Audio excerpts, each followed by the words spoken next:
কোকৰাঝাৰত ৰাষ্ট্ৰীয় পৰ্যায়ৰ হাফ মাৰাথন প্ৰতিযোগিতা এনচিচিৰ উদ্যোগত আৰু বিটিচি চৰকাৰৰ সহযোগত অনুষ্ঠিত হয় এই হাফ মাৰাথন প্ৰতিযোগিতা। এনচিচিৰ সৈতে শান্তিৰ দৌৰ শীৰ্ষক হাফ মাৰাথন প্ৰতিযোগিতা। ৰাজ্যৰ কেইবা শতাধিক এনচিচি কেডেট আৰু সহস্ৰাধিক প্ৰতিযোগীৰ অংশগ্ৰহণ। কোকৰাঝাৰৰ চাই ষ্টেডিয়ামৰ পৰা আৰম্ভ হয় এই হাফ মাৰাথন প্ৰতিযোগিতা। 21 কিলোমিটাৰ, 10 কিলোমিটাৰ আৰু 5 কিলোমিটাৰ এই তিনিটা শাখাত অনুষ্ঠিত হয় প্ৰতিযোগিতা।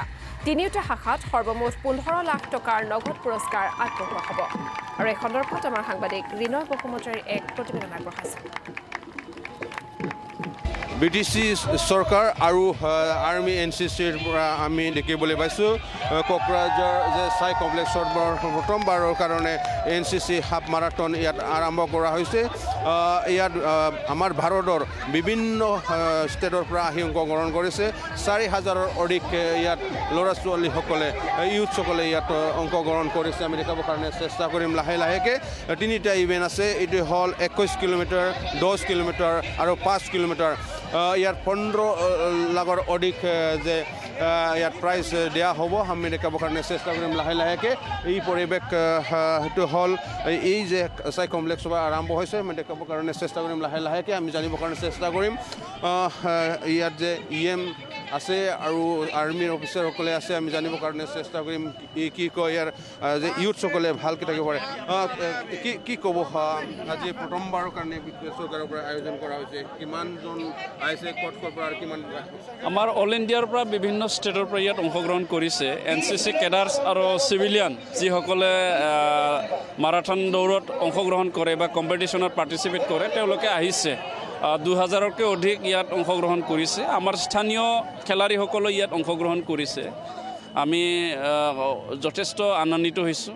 এনচিচিয়ে এই সুযোগটো আমাক দিছে আৰু এই সুযোগটো দিয়াৰ মূল কাৰণটো হৈছে কি, আমাৰ বিটিআৰত যিহেতু শান্তি আহি পেলাই ইয়াত বিভিন্ন প্ৰগ্ৰামবিলাক চলি আছে আৰু সেই প্ৰগ্ৰাম চলাৰ কাৰণে এনচিচিও এই উদ্দেশ্যটো ৰাখিছে যে বড়োলেণ্ড অঞ্চলৰ যুৱক যুৱতীসকল আকৌ স্পৰ্টছত আগুৱাই যাওক।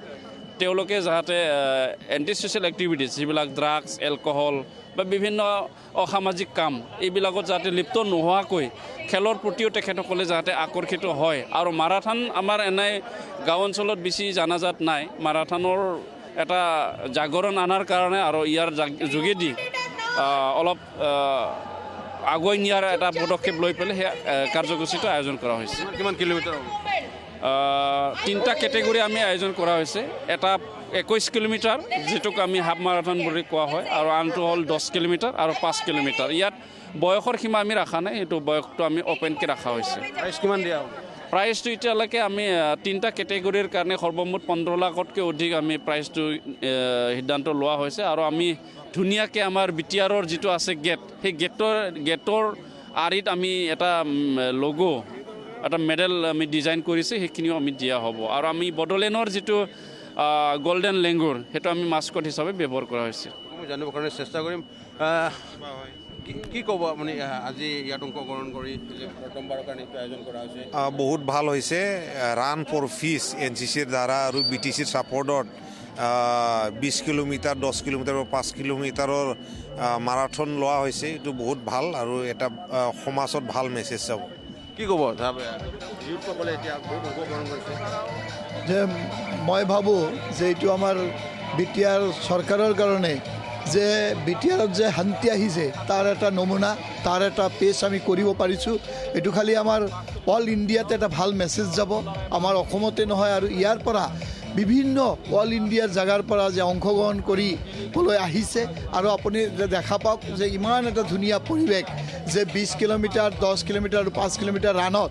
আৰু এই যে এনচিচিয়ে যে অল ইণ্ডিয়া লেভেলত যে ইমান ধুনীয়া এৰেঞ্জমেণ্ট এটা কোকৰাঝাৰত হৈছে প্ৰথমবাৰৰ বাবে, তাৰ কাৰণে মই বিটিআৰৰ এজন MCLA হৈ খুব গৰ্বিত আৰু আনন্দিত হৈছোঁ।